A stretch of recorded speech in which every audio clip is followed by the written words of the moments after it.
স্বামী স্ত্রীর ক্ষেত্রে যদি অমিল দেখা যায়, স্বামী স্ত্রীকে মানে না, স্ত্রী স্বামীকে মানে না, সুখের সংসারটাকে একেবারে নষ্ট হয়ে যাওয়ার উপক্রম হতে যাচ্ছে, আপনাকে বলবো ধৈর্যের সাথে আপনি এই আমলটি করুন ইনশাল্লাহ।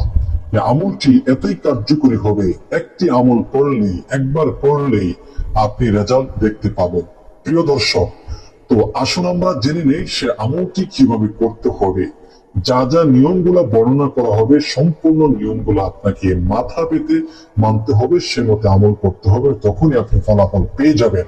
প্রিয় দর্শক, এখন আমি আপনাদেরকে যে আমলটি শিখাবো, সে আমলটি খুবই মনোযোগের সাথে আপনাদেরকে শুনতে হবে, বুঝতে হবে। আপনারা যদি মনোযোগের সাথে কথাগুলো না শুনেন, সেক্ষেত্রে আমল করে কোনো লাভ হবে না। তাবিজটি আপনি লিখে জ্বালিয়ে দিবেন, 24 ঘন্টার মধ্যে আপনি রেজাল্ট দেখতে পাবেন ইনশাআল্লাহ। আর এই আমলটি করার জন্য, তাবিজটি লেখার জন্য আপনাকে একটি লাল কালি কলম সংগ্রহ করতে হবে। যদি সম্ভব না হয় তাহলে যে কোনো কালারের কালি হলেও চলবে।